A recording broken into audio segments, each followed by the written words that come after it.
안녕하세요. 오늘의 말씀은 마가복음 10장 13절부터 16절 되겠습니다. 마가복음 10장 13절에서 16절 되겠습니다. 제가 봉독해 드리겠습니다. 사람들이 예수의 만져주심을 바라고 어린 아이들을 데리고 오매 제자들이 꾸짖거늘 예수께서 보시고 분이 여겨 이르시되 어린 아이들의 내게 오는 것을 용납하고 금하지 말라. 하나님의 나라가 이런 자의 것이니라. 내가 진실로 너희에게 이르노니 누구든지 하나님의 나라를 어린 아이와 같이 받들지 않는 자는 결단코 들어가지 못하리라 하시고 그 어린 아이들을 안고 저희 위에 안수하시고 축복하시니라. 아멘. 네, 오늘 본문에 보시면요. 오늘 말씀의 주제는 그러면 무엇이 중요한가? 우리 신앙생활에 있어서 정말 중요한 게 무엇인가라는 것을 갖고 다루겠습니다.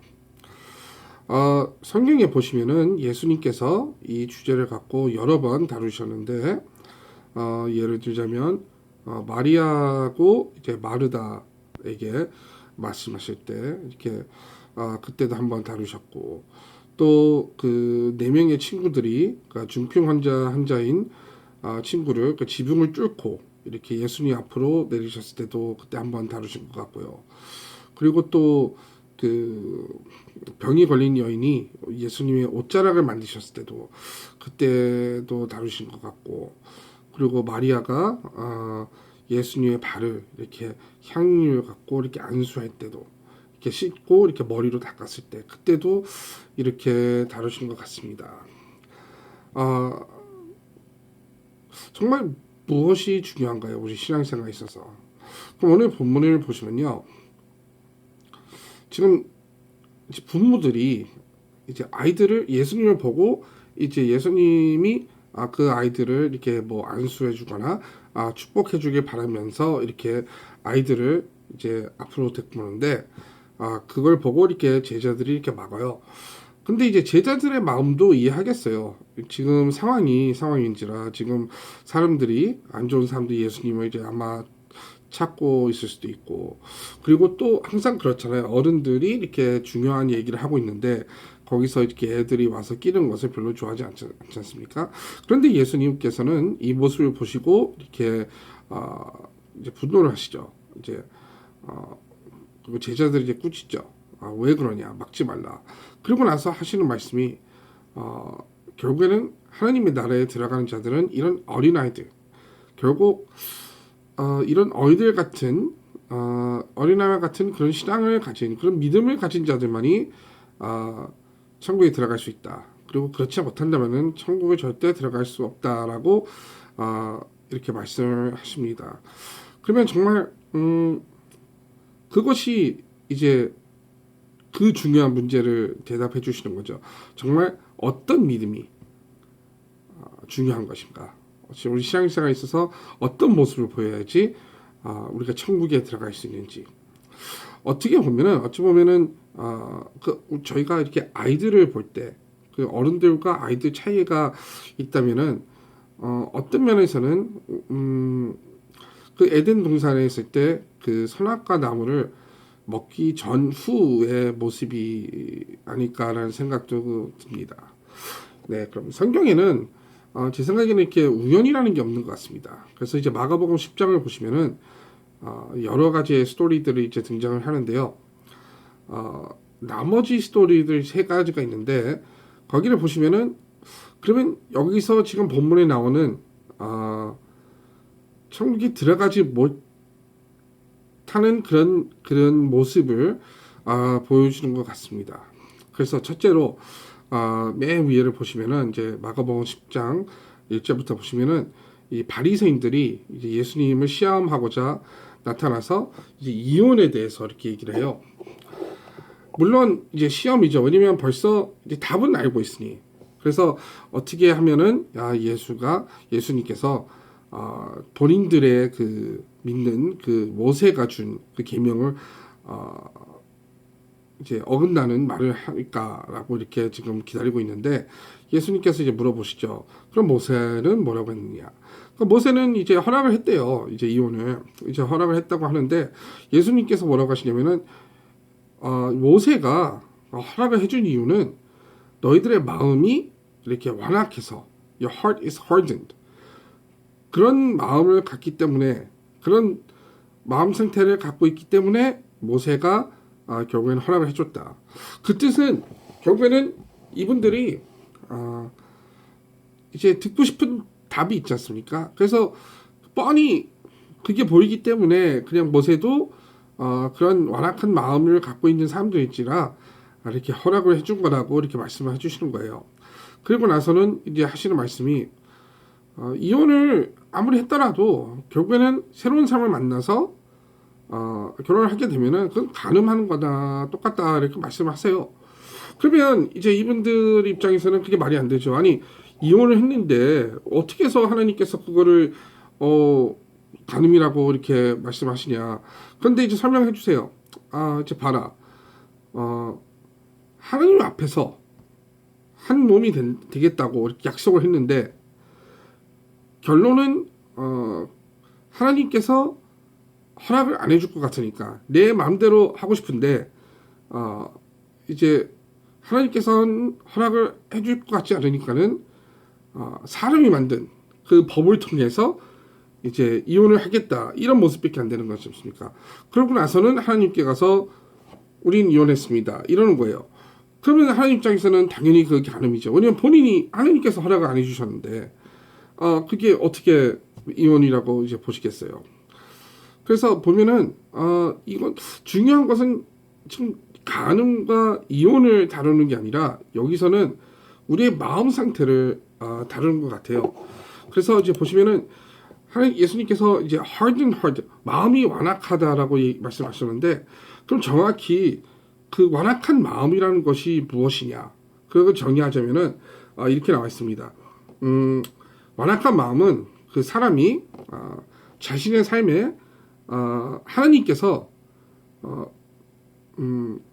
너의 삶에 내가 일부가 되겠다라고 이렇게 제안을 하시는 거예요. 다가오시는데 그것을 무시하거나 거절하거나 거부하는 이런 부정적인 상태를 이게 말하는 게 그 hardened heart라고 이렇게 얘기가 나옵니다. 그래서 결론은 이분들은 결국에는 하나님께서 계속 관계를 갖고 싶어 하는데 그 관계를 끊고 싶은 거예요. 그럼 당연히 이런 마음을 갖고는 천국에 들어갈 수 없는 거죠. 그렇죠? 하나님께서 하라는 대로 더 이상 하고 싶지 않고 내 스스로 내 멋대로 그 관계를 끊어버리고 싶은데 이런 마음으로는 당연히 천국을 들어갈 수 없는 모습을 우리가 볼 수 있습니다. 그리고 나서 오늘 본문 밑에 보시면은 이제 그 부자가 등장합니다. 그 젊은 청년의 그 비유, 그 젊은 청년 그 부자의 비유하고 똑같은 것인데요. 여러분도 다 아시다시피 결국에는 부자가 이제 예수님께 나타나서 이렇게 말씀을 하죠. 어떻게 하면 내가 이제 천국 영생을 얻을 수 있느냐. 그래서 예수님께서 말씀하시기를 계명을 지켜라. 이제 너희는 뭐 유태인이니까 계명을 지키면 된다. 그래서 이 부자가 뭐 어렸을 때부터 늘 지켜왔는데 뭐 다른 것이 있냐. 그래서 예수님께서 이제 똑바로 보시고 이게 생각을 하시는 거예요. 그래? 그러면은 너 부자 아니냐? 근데 모든 재산을 갖다 팔고 기부를 하고 없는 상태에 다 주고 그리고 돌아와서 나를 따르라. 그러면 천국 영생을 얻을 수 있다. 이렇게 말씀해 주세요. 그런데 여러분도 아시다시피 이 부자는 결국에는 이제 슬퍼이 이제 뒤를 돌아 이제 돌아가게 되는데요. 그런데 이제 여기서 제가 보기에는 이 부자가 이렇게 바보는 아닌 것 같습니다. 물론 그 재산을 물려받을 수도 있었겠지만 바보는 아닐 거예요 아마. 그러면 뭐 돈이 있을 때도 없고 뭐 없을 때도 있고 그리고 본인이 능력이 있어서 그 재산을 모았다면은 다시 이제 모을 수 있을 거라는 생각도 있을 거고. 근데 제가 말씀드리자는 것은 지금 단순히 뭐 그 돈과 뭐 별로 그렇게 중요하지 않은 거고 비슷한 거 그렇게 맞바꾸라 하시는 게 아니잖아요. 네가 재산과 영생을 바꾸자는 거 아닙니까?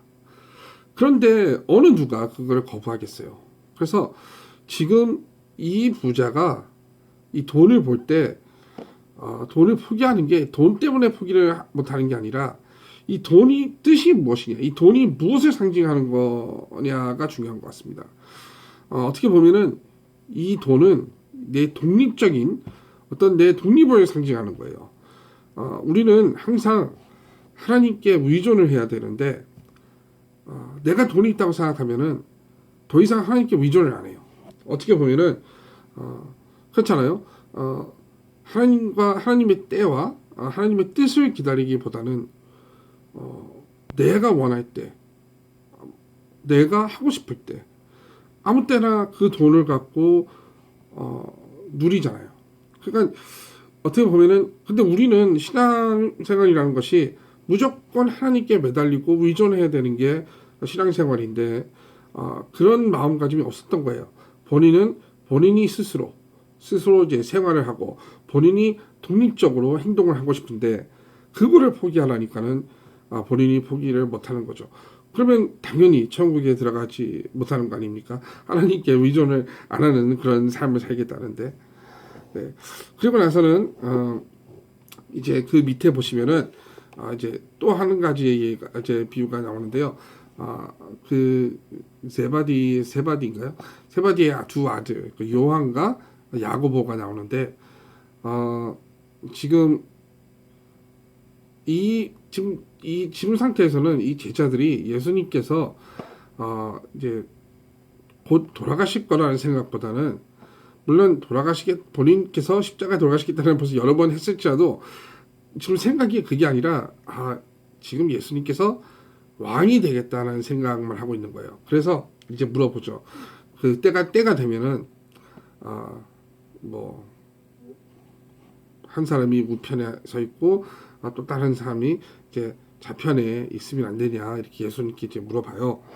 그래서 근데 이제 정확히 어떤 단어를 선택을 했는지 보시면요. 37절에 예수님께서 그 영광 가운데 계실 때 우리가 좌편과 우편에 서 있으면 안 됩니까? 이렇게 물어봐요. 그 뜻은 그러니까 예수님께서 영광을 받으실 때 우리가 더 그 앞에서 가까운 데서 그 모습을 지켜보면서 이렇게 박수를 해주겠다 이게 아니라 본인들도 그 영광을 받고 싶다는 거예요. 본인들도. 근데 여러분들 다 아시다시피 그런 사람이 한 명 더 있지 않습니까? 네, 루시퍼라는 존재가 있었지 않습니까? 사탄이라는 존재가. 사탄도 하나님께서 모든 영광을 받으시니 그게 질투가 나서 본인도 그 영광을 받기 위해서 이런 문제가 생기지 않았습니까? 네, 여기서도 보시면은 당연히 마땅히 이런 신앙생활을 한다면은 천국에 들어갈 수가 없죠.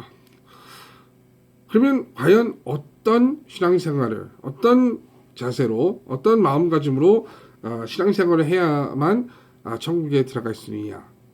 어떤 신앙 상태가 정말 아이 같은 신앙생활을 하는 것이냐 볼 때 더 맨 밑에 보시면은 지금 앞이 안 보이는 자가 나옵니다. 그 바디메오라는 자가 나오는데 이 바디메오가 예수님께서 근처에 계시다는 걸 알아요. 그래서 예수님을 불러요. 예수님을 부르는데 예수님께서 근처에 오시니까는 더 크게 더 큰 소리로 계속 불러요. 그러면은 아마도 그 제자들이 지금 오늘 본문에 보시면은 그 어린아이들도 막았다시피 이 사람도 막았을 거예요. 그냥 좀 조용히 좀 해라. 위험하니까. 아니면 귀찮게 하지 말라. 이렇게. 그런데 바디메오는 더 큰 목소리로 예수님을 불러요. 그런데 예수님을 부르는 모습에서 우리가 이분의 신앙을 볼 수가 있어요. 우리가 필요한 그 신앙. 첫째로는 일단 포기하지 않고 불렀다는 거. 누가 뭐래도 포기하지 않고 예수님을 계속 불러냈다는 거. 그게 첫 번째로 그것이 중요한 것 같습니다. 둘째는 이분이 단순히 예수님의 이름을 부르지 않고 다윗의 자손이라고 합니다. 그 뜻은 예수님이 누구였는지를 확실히 아는 거예요. 그러니까 일단 우리도 올바른 신앙을 갖기 위해서는 정확히 예수님께서 누구신지 알아야 되는 거예요. 그렇죠? 그러면 세 번째로는요, 단순히 예수님 다윗의 자손 이렇게 부른 게 아니라 자비를 베풀어 달라고 이렇게 불러듭니다. 자비를 베풀어 달라고.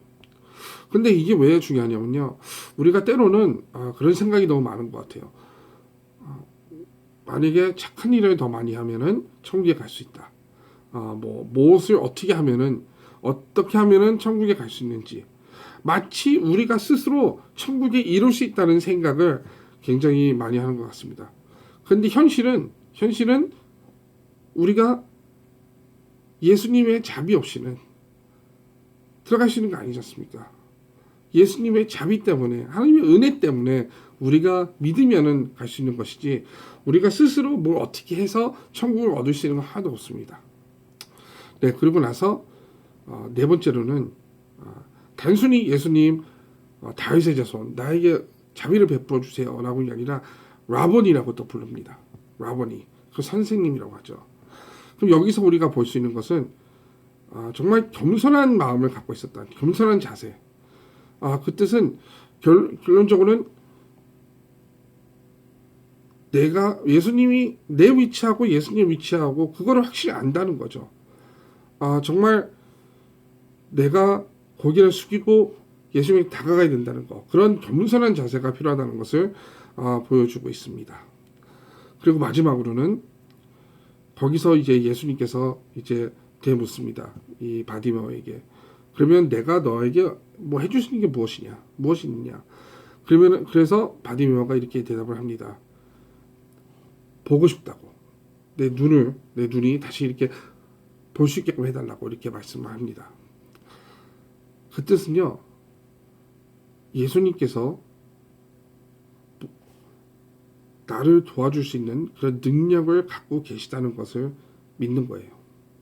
우리가 때로는 정말 예수님께서 내 문제를 해결해 줄 수 있다는 것을 믿지를 못할 때가 너무나도 많은 것 같습니다. 그래서 스스로 해결하려고 하다가 막바지에 더 이상 내 능력으로는 안 되니까 예수님한테 갈 때가 많고, 하나님을 찾을 때가 많고, 아니면 그냥 하나님을 찾지도 않고 내 스스로 뭐 해결하려고 하는 그런 자세가 너무 많은 것 같습니다. 그래서 이 바디메오를 볼 때 정말 어떤 신앙이 정말 하나님께서 원하시는 그 신앙인지 그거를 볼 수 있는 것 같습니다. 마지막으로 정말 그러면 어린아이 같은 그런 신앙생활은 무엇인가라는 것을 좀 묘사할 수 있는 그런 스토리를 말씀해 드리겠습니다. 어느 아버지가 이렇게 딸아이랑 이렇게 여행을 가는데 이렇게 지루하잖아요. 또 애들은 금방 지루해하고, 그래서 이렇게 질문을 던져요. 아버지가 그냥 시간을 보내자고 그냥. 그래서 준 질문이, 딸아, 무엇이 먼저 것 같니? 닭이 먼저 나온 것 같니? 아니면 알이 먼저 나온 것 같니? 이렇게 물어봤어요. 근데 딸은 이제 아직 어리니까 뭐 이런 거에 대해서 생각해 본 적도 없고, 그리고 뭐 답도 모르잖아요. 그래서 그냥 본인이 그냥 생각해 보다가 닭이요, 아니면 또 마음을 바꿔서 아니 알이요, 이래서 이렇게 왔다 갔다 해요. 근데 중요한 거는 뭐 닭이 먼저냐 알이 먼저냐가 아니라 그냥 이제 여행을 하면서 지루한 딸에게 이렇게 질문을 던져서 이렇게 시간을 보내는 거죠. 그런데 이제 여행을 갔다 와서 며칠 후에 이 아버지가 이제 퇴근을 하고 집에 왔는데 갑자기 딸아이가 오더니 이렇게 말을 하는 거예요. 무엇이 먼저인지 알겠다고. 그래서 아버지가 아니 무슨 소리 하는 거냐. 그러니까는 닭이 먼저인지 알이 먼저인지 확실히 본인은 안 돼요. 그래서 이제 그럼 얘기를 해보라고 이렇게 아버지가 이렇게 얘기를 해요. 그러니까 딸아이가 한 말이 닭이 먼저래요. 그래서 그럼 어떻게 하냐고, 닭이 먼저 하는지. 그래서 본인이 오늘 창세기를 읽었대요. 근데 창세기를 읽는데 거기서 하나님께서 동물들, 가축들을 만드셨다고 이렇게 써있대요. 그래서 본인이 확신을 갖고 닭이 먼저다라고 이렇게 대답을 할 수 있었던 거라고 이렇게 얘기를 합니다. 이런 믿음이 정말 천국에 가는 믿음이 아닐까 싶습니다. 단순하게 그냥 하나님께서 말씀하셨으면은 그냥 믿는 거. 이렇게 생각을 어떻게 하려고 하는 것도 아니고 그냥 단순하게 그냥 하나님께서 이랬으면은 그게 그렇다. 그럼 그게 맞는 말이다. 이런 단순한 믿음이 정말 천국에 들어갈 수 있는 믿음이 아닐까라는 생각을 하게 됩니다. 네, 오늘 여기까지였습니다.